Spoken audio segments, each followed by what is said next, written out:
tu anda tampal je pada buku. Okey gang, sekarang cuti sekolah dah nak habis kan?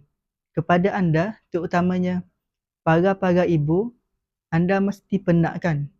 Bila setiap kali nak buka sekolah, anda perlu tulis nama pada buku anak-anak anda. Okey, apa kata anda buat je stiker nama yang macam ni. Okey, bila anda buat stiker nama ni, anda cabut je stiker ni, lepas tu anda tampal je pada buku sekolah anak-anak anda. Bila anda tampal stiker ni, buku sekolah anak-anak anda ni akan nampak lebih kemas dan lebih teratur.